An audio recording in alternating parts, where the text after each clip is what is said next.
Bonjour à tous et merci d'être si nombreux. Je ne savais pas que le CLI intéressait autant de monde. Donc voilà, on va vous faire un retour de 5 ans d'expérience sur de la team catalogue et du PHP CLI, ce qu'on utilise beaucoup chez Deezer et chez Catalogue. Donc je me présente, moi je suis Romain, je suis lead dev architecte chez Deezer depuis 2013. Je suis en charge de l'équipe catalogue. Je suis un développeur PHP, un CLI addict, j'aime beaucoup les PSR et je suis un adepte du do it yourself. Merci Romain. Moi, je suis Jean Padelou, donc software engineer. Je suis chez Deezer depuis 2016, donc arrivé un peu plus tard que Romain. Également développeur PHP. Par contre, je suis pas fatalement adepte du do-it-yourself. Moi, j'étais plutôt un contributeur, modeste contributeur Symfony et dans la communauté Symfony avant d'arriver chez Deezer. Et par contre, je suis plutôt fan de schéma, comme vous allez voir. Donc en fait, on est très complémentaires avec Romain. Lui est plutôt sur du détail d'implémentation. Moi, j'aime bien avoir les choses dans leur globalité. Donc, on parlait de schéma. Je vais commencer tout de suite avec un petit schéma que je vous ai fait. En fait, c'est un schéma qui représente comment ça se passe chez Deezer globalement. Donc premier jeu, où est Charlie? C'est vrai que ça fait grand comme schéma. Donc où est Charlie? Où est le catalogue? Là c'est assez facile à trouver parce qu'on est sur un... En fait on est au tout début. Donc le catalogue c'est la partie où on prend des données qui viennent des maisons de disques, donc des fichiers, et qu'on intègre dans une base qui est catalogue tout simplement. Donc ça paraît simple comme ça, on va voir que c'est pas si trivial. Mais qu'est-ce qui se passe derrière? Derrière, on va avoir Content Views. Donc on a une équipe Content Views. Je n'aurais pas dû toucher. Ok, je touche plus là, je touche à rien. Une équipe Content Views qui va prendre ces données directement et qui va envoyer ça au device. Alors chez Deezer, il faut savoir qu'on a pas mal de devices aujourd'hui, donc on a du web forcément, mais on a également toutes les versions mobiles.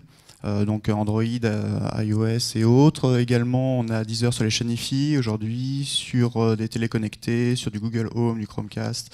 Donc énormément de devices. Donc toutes ces informations sont affichées via Content Views. On a également la base catalogue qui est renvoyée sur un index Elasticsearch pour la partie recherche, bien sûr, mais en plus sur un cluster Hadoop, donc toute la partie Big Data. Ce qu'il faut savoir sur cette partie Big Data, c'est que tout ce que vous lisez, écoutez sur Deezer, tous les logs d'utilisation sont renvoyés en fait sur ce cluster. Pourquoi ça? Derrière, on a une équipe Data Science qui récupère tout ça, qui croise ça avec les infos du catalogue et qui vous calcule le flow, les recommandations. Donc en fonction de ce que vous écoutez du catalogue, on essaie de vous trouver les musiques les plus adaptées. Également, ces infos-là, elles servent pour une équipe royalties à générer des rapports pour les maisons de disques. On boucle la boucle, finalement on revient en maison de disques, parce que ce qu'il faut savoir, c'est que quand vous payez Deezer, une grosse partie de ce que vous payez retourne en maison de disques, finalement, on contribue à l'industrie musicale. Donc ça, c'est la situation actuelle. Mais on voulait vous parler de l'évolution. Donc on va faire un petit retour en arrière, on remonte dans le temps. Et là, on a remonté un peu trop loin, en fait on est en 2007. On est encore en noir et blanc. 2007, pourquoi? C'est la première version officielle, on va dire, de Deezer. Avant, c'était pas trop légal, c'était pas Deezer. Dans cette version-là, qu'est-ce qu'on a? Au niveau device, c'est simple. Il y a le web, c'est tout. Bon, j'ai mis un vieux PC en plus. Côté techno, c'est du pur PHP. Il n'y a que du PHP. Niveau design, c'est pas très beau. Et donc que du PHP, il y a un petit index Sphinx pour la recherche. Mais voilà d'où on vient. C'est du pur PHP MySQL et pas super bien codé non plus. C'est du fait maison, il n'y a pas de composeur, il n'y a rien, et pas de librairie. Alors là-dessus, où est Charlie? On ne sait pas trop, en fait. Mais en fait, on va pas parler de 2007, on va avancer. Le début de notre histoire commence plutôt en 2013. 2013, finalement, ça n'a pas tant évolué que ça. On a des devices maintenant, en grosse évolution. Maintenant, il y a des versions mobiles, on a iOS, on a Android, on a une version Xbox aussi. On commence à avoir du Big Data. Alors, Big Data, côté Data Science, c'est vraiment les tout débuts, il y a un peu de recommandations. Côté reporting, il y a un pré-mâchage apparemment des données. Mais ce qu'on m'a raconté, c'est que la partie génération des rapports de royalties pour les maisons de disques, c'est encore du PHP. Et petite anecdote, c'est comme ça jusqu'en 2015. Donc toute la génération des rapports, qui pourtant sont assez énormes, se fait en PHP jusqu'en 2015. Et en 2015, ils ont dû changer de techno, parce que la génération quotidienne commençait à prendre plus de 24 heures. Ce qui est un peu gênant, ils ont accumulé du retard et ont dû en urgence changer de techno. Où est Charlie?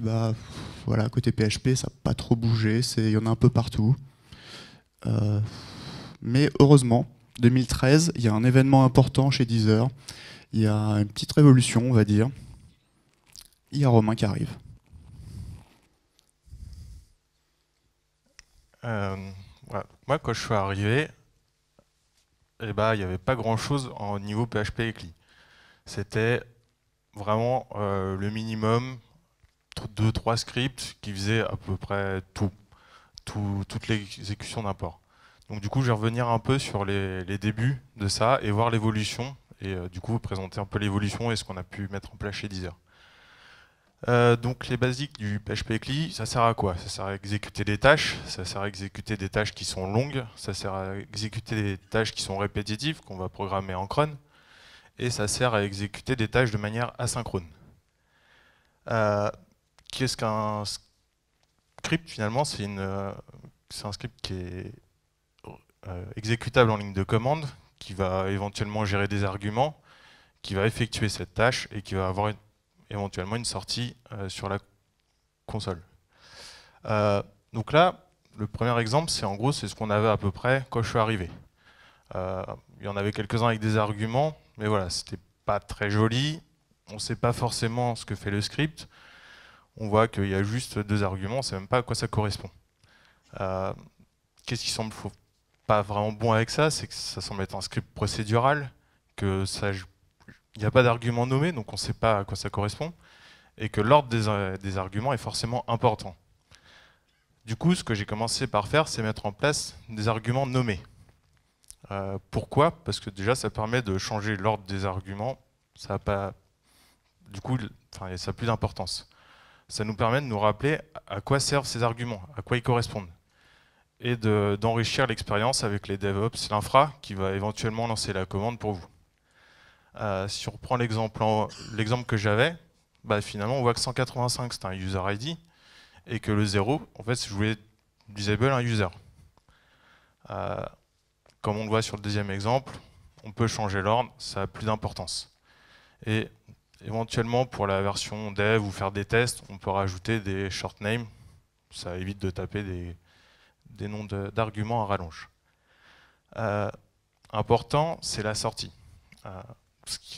Chose qu'on ne pense pas forcément, souvent on fait un script, on fait des échos, point final.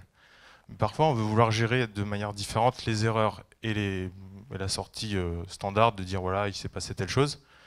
Du coup, PHP offre 2 flux, c'est le stderror pour vraiment afficher que sur la sortie d'erreur et stdout pour la sortie classique. Et donc du coup, je vous conseille d'éviter d'utiliser echo et print et plutôt d'avoir des méthodes qui vont vraiment faire les sorties sur les 2 différentes sorties. Donc avec l'exemple d'avant, là sur le premier exemple, je fais une redirection sur de la sortie standard dans un log. Pour la sortie standard, je peux rediriger les erreurs dans un log différent. On peut rediriger tout dans un seul log ou vraiment les deux aussi dans des logs séparés. Ça sera vraiment plus pratique pour vous si vous cherchez à débugger un script. Vous allez chercher directement dans le log d'erreur. Voilà, si vous avez juste besoin des informations, ça s'est bien passé, il faut garder dans le log standard. Un truc qui peut être bien, c'est d'utiliser du styling sur la sortie. D'utiliser les couleurs, par contre pas de manière automatique, parce que quand vous loguez, en fait ça rajoute des caractères spéciaux, et quand vous loguez, en fait il log ces caractères spéciaux. Donc après les logs sont illisibles, donc faites-le avec en option. Utilisez du highlight, en gros ça va vous simplifier la vie quand vous allez tester, développer, vous allez tout de suite voir. Là c'est une version, j'ai lancé un script, il n'y a pas de couleur, on a un peu de mal à voir ce qui se passe. Et finalement avec les couleurs, on voit les différentes étapes, on voit qu'en jaune c'est un truc particulier. Je suis capable de, rien qu'avec les couleurs, de voir ce qui s'est passé, j'ai même pas forcément besoin de lire tout le détail. Donc pensez-y, ça peut vous aider. Une autre chose importante, c'est l'aide. Je ne sais pas si parmi vous il y en a qui font des scripts, mais est-ce que ça arrivait ou est-ce que ça arrive encore à certains, de retourner voir dans leur script, voir qu'est-ce que font les arguments. Non, personne. Tout simplement, ajouter une aide. Vous rajoutez un argument -help, quand vous l'attrapez et vous affichez le résultat. En gros, ça donne un exemple comme ça. Au moins, on n'a pas besoin de retourner dans le script, on voit ce que ça fait, on voit quels sont les arguments, les valeurs possibles, quand il y a des valeurs par défaut aussi, ça peut être indiqué. C'est toujours utile, surtout si c'est vous qui développez et que c'est pas vous qui lancez la commande, ou si vous revenez dans 6 mois sur le script, zut, tiens, qu'est-ce qu'il fait? Hop, un petit coup d'aide, et voilà, vous avez toutes les informations. Donc ça, c'était la première partie, la partie un peu simple, mais ça reste du script procédural. Ce qu'on a mis en place ensuite, c'est une sorte de console framework. Qu'est-ce que ça permet? C'est qu'on a un seul point d'entrée, un peu comme l'index.php pour les sites web. Du coup, on a un script égale une classe. Le code on sépare vraiment les choses. Et on peut utiliser de l'abstraction, des traits, tous les avantages de l'APO pour les scripts. Comment ça se passe? On a un fichier console.php. Son rôle, c'est juste lui, il est appelé dans le terminal, il bootstrap le console application, il exécute le console application. On a la librairie console qui est appelée par ça, qui va gérer les arguments, qui va déterminer quel est le script à lancer et qui va éventuellement attraper les exceptions qui n'auraient pas été catchées par le script. Et derrière, on a le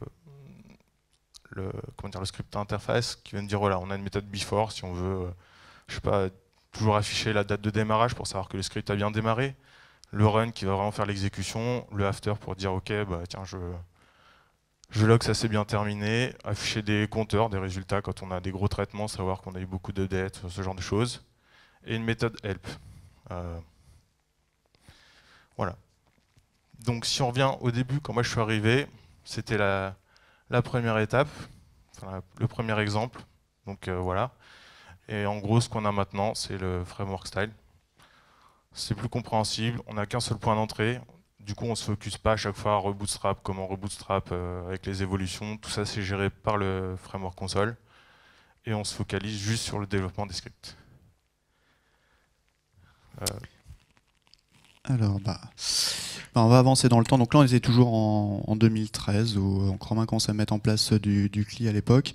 On va voir comment ça évolue côté catalogue entre 2013 et 2016.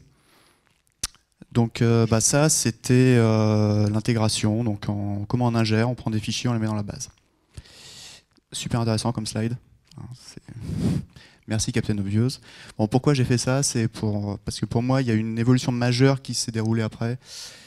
C'est que Romain a rajouté une base intermédiaire catalogue import. Et pour moi, c'est une des grosses évolutions du catalogue. C'est vraiment important de rajouter cette base. Ça permet, au lieu de directement envoyer en prod ce que nous envoient les providers, qui n'est pas toujours très propre, ça permet déjà de faire de la validation d'intégrité. Ça permet également de gérer la sécurité et les droits. Il faut savoir que quand une maison de disques nous envoie des albums, généralement, ils nous les envoient un peu en avance. Parfois, c'est quelques heures, mais ça peut être plusieurs jours à l'avance. Si on envoie ça directement dans la base catalogue, il suffit qu'il y ait un petit bug dans l'application et gros risque de leak. Et c'est arrivé plusieurs fois. Donc là, gros avantage, c'est qu'on envoie les infos uniquement quand on a tous les droits. Et en plus, on peut valider en amont. Également, le fait de séparer les bases côté import et côté catalogue, c'est un autre avantage. C'est que côté import, finalement, on a une base qui est orientée écriture. On va avoir un schéma très relationnel destiné à gérer de l'intégrité, destiné à être mis à jour très régulièrement. Par contre, côté catalogue, qu'est-ce qu'on a? On a plutôt une base orientée lecture. On sait on va jamais écrire dedans en direct à part via la publication, donc on sait qu'on va avoir quelque chose de clean, on peut se permettre de dénormaliser. On a donc une base dédiée écriture, une base dédiée lecture. Pour certains, ça vous parle peut-être, parce que oui, c'est un pattern qui existe, c'est le CQRS. Donc c'est un peu involontaire, mais finalement, si on regarde ce que nous dit Martin Fowler, c'est Command Query Responsibility Segregation.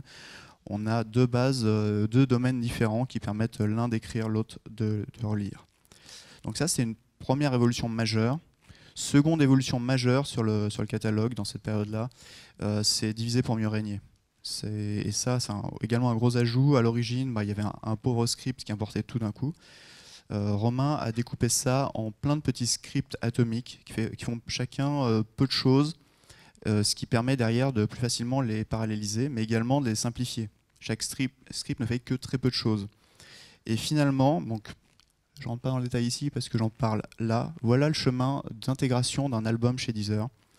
C'est comme ça que c'est fait depuis 2015, environ 2014, mais c'est toujours le process actuel, donc ça n'a pas changé, à part que chacune des briques a été refacto entre-temps. Mais donc en termes de process, on va avoir la maison de disques qui nous livre des fichiers sur un FTP.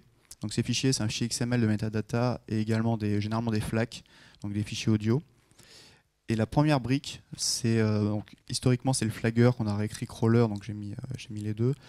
Cette première brique, elle fait qu'une seule chose, c'est rechercher les livraisons qui sont complètes. Alors c'est une tâche simple, pas tant que ça en fait, parce que ces livraisons sont assez lourdes. Des batchs contiennent plusieurs albums qui chacun ont des dizaines de tracks en FLAC, donc pas super compressés. Il faut donc être sûr que la livraison soit complète avant de la gérer. Pour ça, certaines maisons de disques sont polies. Quand elles ont fini de nous livrer, nous mettent un petit fichier .complete. Mais ça a l'air compliqué pour d'autres de rajouter ça. Donc on a des systèmes de timing où on attend un certain temps en fait, avant d'aller chercher la livraison. Et il y a même des maisons de disques qui s'amusent à nous livrer au fil de la journée. Donc elle crée un répertoire et au fil de la journée, elle nous envoie des albums. Donc celle-là, tant pis pour elle, on a un délai parfois de 24 à 48 heures. Parce qu'on n'est pas sûr que ce soit fini de livrer. Donc première étape, flagger. Deuxième étape, une fois qu'on sait que la livraison est complète, l'info est envoyée et on a un indexeur. L'indexeur, même chose, ne fait pas grand-chose. Il se contente de créer une ligne en base pour dire c'est bon, j'ai une delivery. Et il va copier les fichiers sur les filers. On a un filer pour la partie audio et un filer pour le metadata. Lui, il se contente de faire ça. Prochaine étape, le parseur. Parseur, qu'est-ce qu'il fait? Il sait qu'il a une livraison qui est complète. Il sait de quel provider ça vient. Et il va chercher la librairie correspondante parce que chaque provider pourra avoir son format. Il y a quelques standards, mais ils ne le respectent pas tous. Donc il faut aller chercher le bon format en fonction du provider. Et cette étape parseur va derrière prendre le fichier, le lire, l'interpréter. On va créer toutes les entités, donc l'album, les tracks, mais s'il faut les artistes, les labels et autres. Une fois que cette étape est terminée, chacune des tracks est envoyée à l'encodeur, parce que donc on a du FLAC. Derrière, on encode généralement un MP3 128, c'est la priorité, mais également on a du MP3 320 pour la version high quality. Et derrière, on commence à avoir d'autres formats. Donc en parallèle, on envoie tout ça à l'encodeur qui a une file d'attente. En même temps, on fait du fingerprinting. Ça consiste à prendre une petite empreinte audio pour déterminer que deux tracks qui sont livrés séparément sont en fait identiques. Que le signal audio est le même si le fichier n'est pas exactement le même. Ça permet à Data Science de gérer des choses, d'éviter de vous mettre des doublons dans le flow. Ça permet également de gérer des choses sur les droits. Donc à cette étape-là, on a un album qui est presque prêt et on a une petite phase d'attente. Derrière, ce qu'on va attendre, c'est que les droits soient terminés.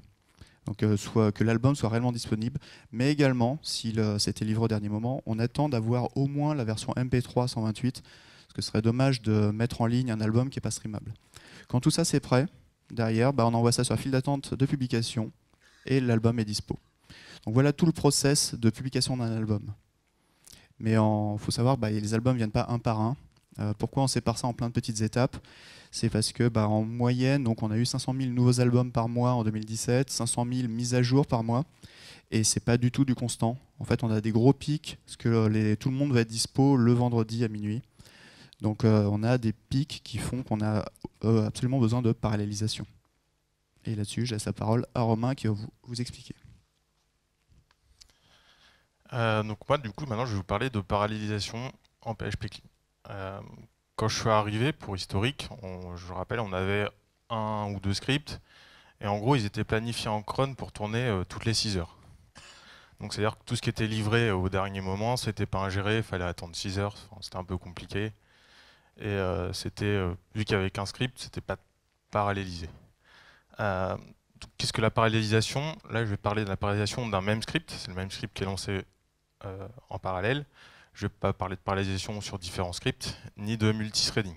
PHP n'étant pas trop fait pour ça. Pourquoi?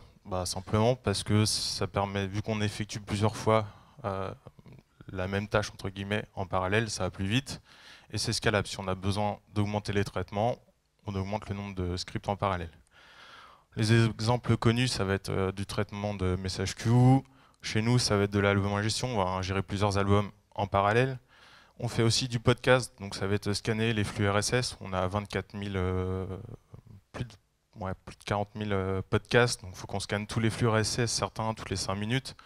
Donc voilà, c'est le genre de choses qu'on va paralléliser pour accélérer le traitement.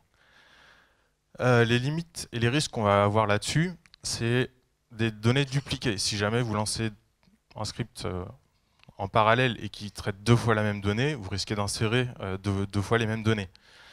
D'avoir des données inconsistantes, parce que parfois ils se lancent quasiment en simultané, mais il y en a un qui va plus vite, il va insérer tout, le deuxième va arriver, il va insérer qu'une partie, enfin voilà, ça peut entraîner des problèmes. Si vous faites du transactionnel, ce qui nous est notre cas, ça peut entraîner des locks si c'est un peu long, si on essaie d'ajouter les mêmes, on a deux albums différents qui sont importés mais qui concernent le même artiste, l'artiste n'existait pas, on a une transaction, on essaie d'insérer l'artiste, le problème c'est qu'il est loqué par le premier script, voilà. Et si on ne fait pas attention, on va dire ok, j'ai besoin d'augmenter mes ressources, je parallélise beaucoup, mais derrière ça augmente le CPU usage. Donc faire attention à ça. Comment la rendre safe? Il y a 2 façons. Soit c'est géré par le worker. Dans le cas par exemple d'un Kafka consumer, c'est Kafka qui va gérer lui-même, il va envoyer les messages quand le worker va demander, Kafka va lui renvoyer des messages. Et en général, Kafka va bien le faire, il ne va pas renvoyer les mêmes messages sur les différents scripts. Voilà. Soit c'est géré par le démon, parce que votre worker est capable de le faire. Et dans ce cas-là, quand le démon va le lancer, le worker, on va lui rajouter un unique ID pour dire ok, ça c'est déjà en train de tourner, le retraite pas en même temps. Ce qui n'est pas safe, c'est d'avoir des démons workers. On a un script qui va en lancer d'autres, mais le démon va faire plein de choses, et ça c'est risqué. Le fait que le worker fasse trop d'actions. Si on est dans une transaction, la transaction peut durer trop longtemps et rajouter des locks. Donc voilà, et quand on a des index uniques en base de données, ça peut être bloquant aussi quand on parallélise les scripts.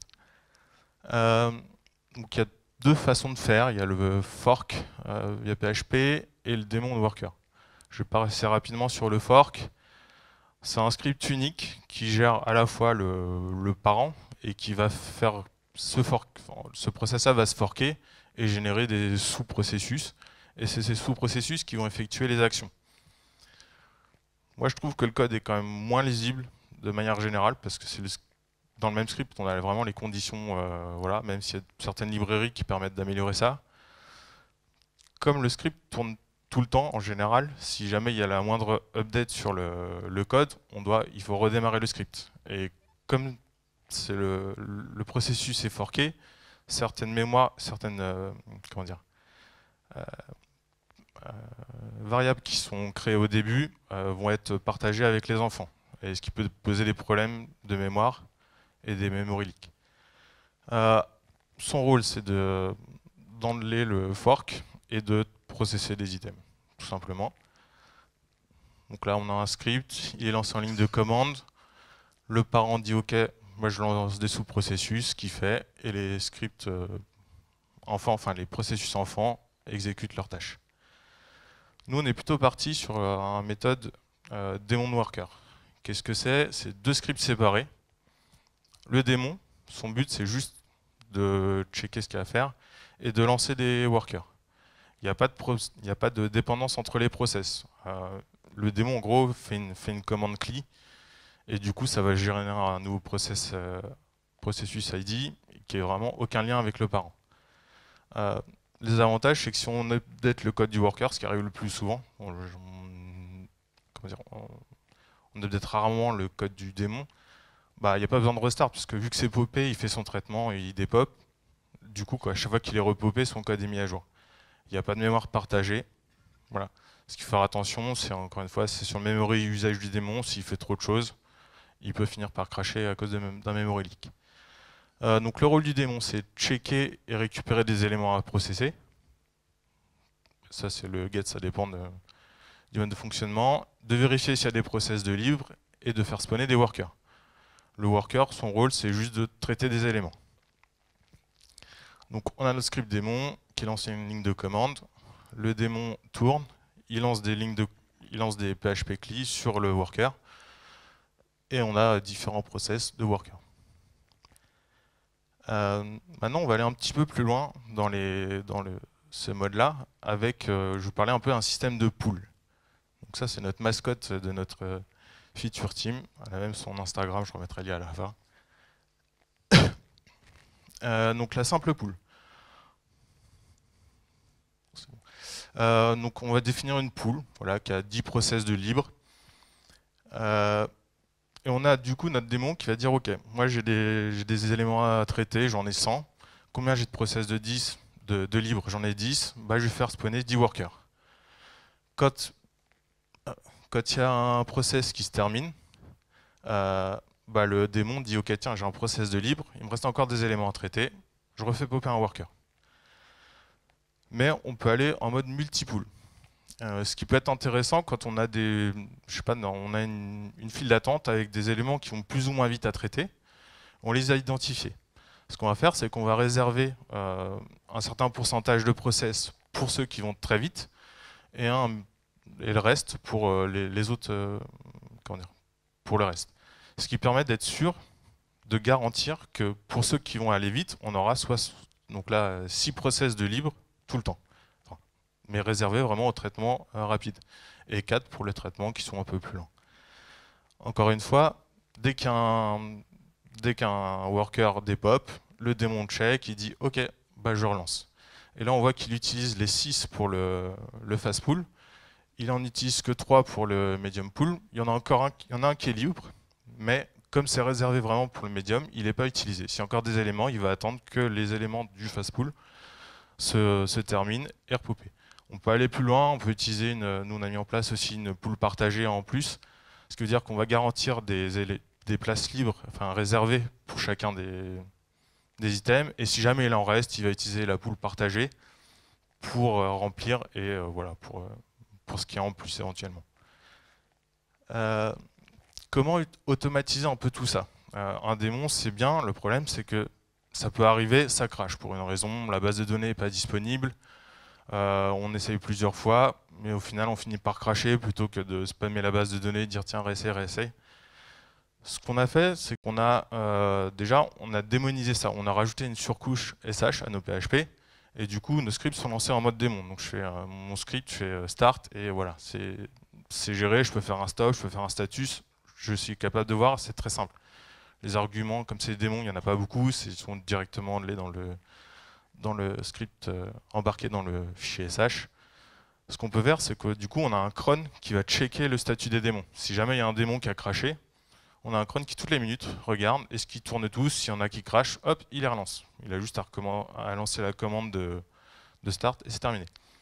Un truc important auquel on ne pense pas forcément, c'est de faire une documentation pour les DevOps et infra, parce que bah, si vous avez la main dessus, c'est bien, mais le jour où vous partez en vacances, c'est peut-être quelqu'un d'autre qui va s'occuper de ça. Donc pensez à faire une doc pour eux, ça leur facilite la vie, et ils vous en remercieront. Du coup, le catalogue CLI en nombre, c'est quoi? On a 35 démons workers, vraiment que pour catalogue, ce qui nous amène jusqu'à plus d'une centaine de process en parallèle, quand vraiment on est en mode pic et qu'il y a beaucoup de choses à traiter. On a plus de 150 scripts, donc on a des démons workers qui tournent tout le temps, mais on a aussi des scripts pour voilà, un besoin ponctuel, je sais pas, retraiter temporairement des données, ou juste parce qu'on a des imports qui sont quotidiens, un partenaire qui va nous livrer une fois par jour une donnée. Donc voilà, on a beaucoup de scripts. On a 15 scripts qui sont uniquement pour la dev. Je sais pas, c'est la génération de fichiers pour notre ORM, des petites commandes de test pour voilà, importer en dev les données qui viennent de prod pour dire tiens, on va tester, vérifier que ça marche bien. Et c'est aussi des millions de lignes processées chaque jour en PHP. Donc on reçoit des lyrics, c'est des fichiers de 2 millions de lignes ou 4 millions de lignes. C'est traité en 2 heures sans souci, et tout ça en PHP. On est vraiment, côté catalogue, on est vraiment full PHP. Voilà. Alors merci. Donc il nous reste 10 minutes, donc on va accélérer un peu sur la fin. On avance dans le temps. Maintenant, on est en 2016. 2016, on revient sur un petit schéma, j'aime toujours les schémas. Qu'est-ce qui se passe? Il y a quelques devices en plus chez Deezer. On a du Sonos par exemple, une version Wi-Fi. Côté Big Data, ça commence à être beaucoup plus mature. Les exports des royalties se font vraiment en Big Data. Data Science se gère bien. Côté recherche, on est passé sur du Elasticsearch.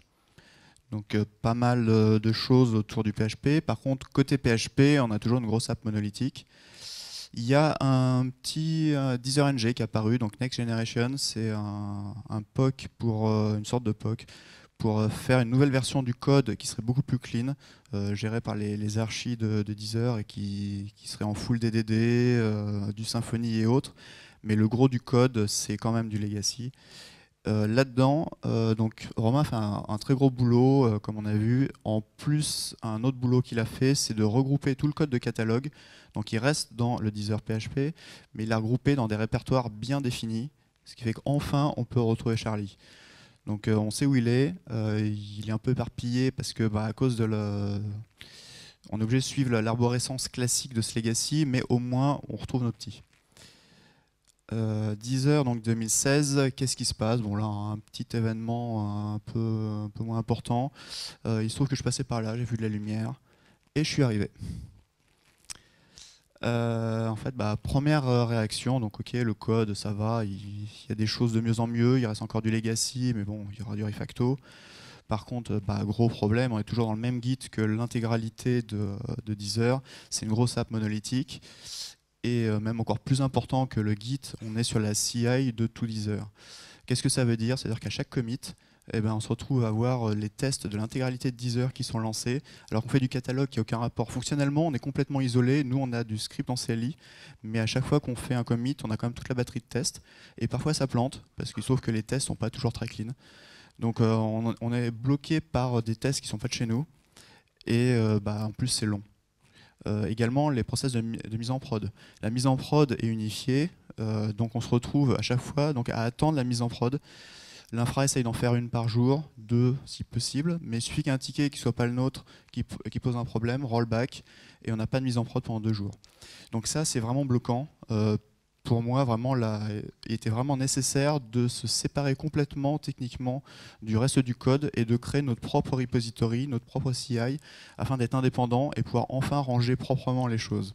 Parce que là, le code est propre, mais pour moi, il y avait encore mieux à faire au niveau rangement. En termes de rangement, justement, quitte à faire propre, autant essayer de s'inspirer un peu de DDD, si possible. Deezer NG avait un peu ouvert la voie, nous montrant comment ça pouvait être propre. Donc l'idée, ça va être de mettre tout le code métier, finalement, dans des domaines. Donc c'est le code de Deezer. Donc ce code doit être le plus propre possible. Également, c'est un code qui est conçu pour durer. C'est pour ça qu'on est dans cette partie-là complètement framework agnostique. On ne veut pas dépendre d'un framework ou de composants existants. Tout se base sur l'injection de dépendance. Donc ça, c'est la partie vraiment métier. Et tout ça, c'est bien sûr unit testé. Donc en termes de domaine, on a l'import, c'est le gros du boulot, mais on a également un domaine dédié catalogue, qui est la partie lecture plutôt. Et entre les deux, on va avoir un domaine de publication qui permet de faire la passerelle entre les deux. Donc ça, c'est la partie purement métier. Mais pour interagir avec ce code métier, de l'autre côté, on va avoir les applications. Les applications, c'est un peu l'interface utilisateur, donc c'est-à-dire soit du CLI, soit du web, pour accéder au code métier. Donc là, c'est différent, on va s'autoriser à utiliser des frameworks. Donc on va utiliser du Symfony, mais pas uniquement, comme on va voir. Et on utilise les domaines donc, via des bundles. Alors pourquoi je dis pas uniquement du Symfony? Il se trouve que côté CLI, on a continué d'utiliser la console maison qui a été décrite par Romain au lieu d'utiliser la console de Symfony. Ça a évité d'avoir à migrer les 150 scripts et quelques. Donc on est resté sur cette console qui est totalement ISO avec ce que faisait Symfony. Et côté web, ça c'est plus récent, mais finalement on a décidé de ne pas passer sur la full stack Symfony. Romain étant adepte des PSR, on a des composants maison qui respectent PSR7, PSR15, donc en fait on est en middleware. Alors pourquoi on garde quand même Symfony? C'est pour toute la partie injection de dépendance, pour les bundles, pour les events. Donc c'est bien pratique, on prend le meilleur de Symfony, ce qui nous plaît, et puis le reste, on le réécrit. Petit focus sur une application. Donc les applications, on essaie de mettre des petits jeux de mots dedans. Donc la partie CLI, c'est Bashung. donc bash Hung, c'est pour ceux qui ne l'avaient pas. Donc à chaque domaine est associé un bundle. Donc les domaines framework agnostique, c'est que du code PHP. La partie configuration de l'injection de dépendance se fait donc dans les bundles. Et derrière, là c'est le seul exemple qui possède tous les domaines métiers. Généralement, on essaye de limiter que les applications n'aient accès qu'au domaine dont elles ont besoin. Le bashung donc fait la publication, donc il a accès à tout. On voit également qu'il y a un composant, donc un component bundle. On a pas mal de petits composants également framework agnostique qui font surtout de l'infrastructure, un peu de tout. Pour simplifier, on a tout regroupé dans un bundle qui fait également la partie injection de dépendance. Donc ça, c'est la cible. Maintenant, comment on va là depuis un code un peu legacy et pas très propre? Il y a plusieurs stratégies. Donc une première stratégie, c'est celle que DeezerNG a adoptée. Eux ont décidé de faire du propre, du clean. Donc ils créent un nouveau repo. C'est le petit repo qu'on a vu sur le schéma d'avant. Et dans ce repo, ils ont des règles très strictes, que du code propre dans le nouveau repo. Et également, le nouveau repo, le nouveau code ne va rien connaître de l'ancien legacy. Donc c'est très propre. C'est un inconvénient, c'est que ça oblige à avoir la dépendance dans ce sens-là. C'est le legacy qui inclut le nouveau code.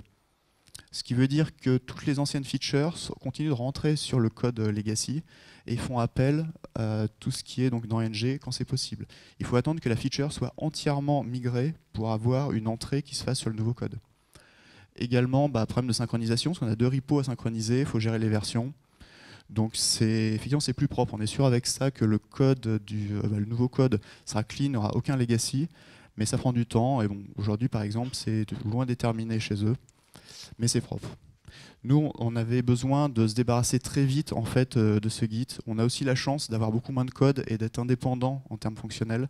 Donc on a fait une autre option. C'est pas propre, mais on a dupliqué. En fait, on a pris notre code et on a été le mettre dans un nouveau repo directement et on s'est débarrassé de l'ancien repo. En fait, on leur laisse. On a quand même été gentil, on a supprimé notre code du repo quand on était sûr que ça marchait. Et lors de la migration, ce qu'on a fait, c'est qu'on a profité pour déplacer le code dans des répertoires différents. Donc quand le code était ce qu'ils appelaient V2, il y avait un code V1, un code V2. Le code V2 qui était à peu près propre quand même, mais pas nickel, on l'a mis dans les domaines. Mais dans les domaines, on s'est créé un sous-répertoire legacy. Et par contre, quand le code était vraiment vieux, mais souvent c'est plutôt de l'archi, cette fois-ci c'est dans un /legacy. Et le but du jeu, derrière, ça a été de tout nettoyer. Donc les répertoires legacy doivent être vidés petit à petit. L'avantage de cette méthode, c'est qu'on a un seul repo, donc ça permet d'aller plus vite derrière, donc de tout de suite être dispo. On a pu avoir une CI autonome très vite. Et finalement, nous, dans nos plannings, à chaque fois, on se garde du temps pour des refactos et on prépare à chaque fois les plannings comme ça. Et aujourd'hui, on n'a pratiquement plus de répertoire legacy. Il nous reste un gros bloc sur l'import de la musique et c'est en cours de traitement. Donc on a pratiquement terminé toute la migration. En conclusion. Donc en conclusion de tout ça, ce qu'on peut dire sur le PHP CLI, c'est que c'est cool, mais qu'avec une console ou une librairie, c'est encore plus cool. Je me suis mis une petite aide parce que je m'en souvenais plus. L'aide c'est bien, ça permet d'avoir un rappel, d'utiliser les libres, permet de gérer plein de choses que vous n'aurez pas besoin de regérer. Vous pouvez paralléliser en PHP, il n'y a pas de problème, juste faites attention à certaines choses comme on a pu le voir avant, et que PHP peut importer beaucoup de données, traiter des millions de lignes, que ce soit en base de données, que ce soit sur des fichiers, sans aucun problème. Sur la partie catalogue, en gros, quand je suis arrivé il y a 5 ans, il n'y avait vraiment pas grand-chose. Il y a au moins 3 ans, j'avais commencé à bien isoler tout le code sur la partie catalogue, à introduire la nouvelle base de données. Il y a 2 ans, quand les gens arrivaient, ça nous a permis de vraiment faire cette migration de code. Il a vraiment poussé pour ça et je le remercie. Maintenant, on a du code séparé, on a du composer, on a des PSR, de l'injection de dépendance, du Symfony, on a tout ce qu'il faut. Ce qui va rester à faire, comme j'en parlais, c'est on est en train de faire un gros refacto sur l'import de la musique, faire vraiment les choses clean, qui devrait être terminé d'ici 3 mois. Sur 6 mois, on aura plus d'API, plus de démons, plus de scripts. Et d'ici 1 an, on espère avoir vraiment une grosse amélioration sur la qualité des métadonnées, parce que ce que nous fournissent les providers, c'est pas toujours fiable. Bon, donc très vite, parce qu'on n'a plus de temps. Voilà. Pour moi, l'évolution du catalogue, maintenant, l'import est clean. Donc c'est propre ce qu'on importe. Le problème, c'est que les données qu'on nous donne, elles ne sont pas propres. Et donc, prochaine évolution, c'est de passer sur du big data, travailler avec la R&D sur le traitement de signal, sur l'audio, sur du machine learning, pour faire des outils pour derrière améliorer la qualité du catalogue même.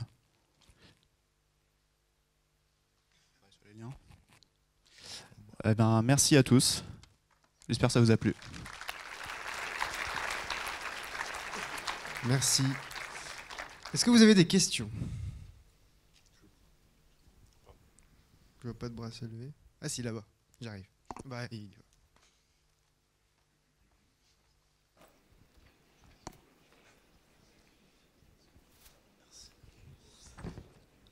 Salut, merci pour la con, c'était super intéressant. J'ai une question sur le choix de la techno. En fait, pourquoi PHP? Parce que moi, on m'a toujours appris que PHP, c'était pour traiter des formulaires et mettre dans du MySQL. Alors pourquoi utiliser PHP pour faire finalement du gros CLI et des grosses tâches? Alors pourquoi PHP? En gros, tout vient du début, c'est qu'au début, historiquement, tout était en PHP, comme on l'a vu. Et en gros, en fait, quand j'étais embauché, c'était déjà en PHP. Moi, je connais bien le PHP et je sais qu'on pouvait faire beaucoup de choses avec. Donc naturellement, en fait, j'ai continué à pousser PHP. Et c'est ce que je continue à faire quotidiennement. En fait, c'est d'essayer de pousser PHP dans ses retranchements et voir comment on peut faire vraiment beaucoup de choses avec. Et comme ça, c'est le langage que je maîtrise le mieux et que pour l'instant, j'ai pas rencontré de limite ou de goulot d'étranglement, je continue avec. Une autre question? Là, juste en bas, ici, en face. Ouais.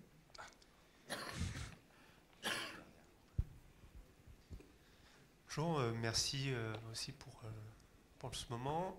J'avais juste une question par rapport au démon, à la problématique en fait de restarter un process qui aurait échoué. Est-ce que vous avez testé système V pour ça? Non, en fait, on n'a pas testé d'autres technos ou de choses intégrées dans des systèmes d'exploitation. Pourquoi? Parce qu'en fait, on veut aussi garder la main et être vraiment le maximum indépendant de l'infrastructure. Et finalement, pour l'instant, c'est pas problématique.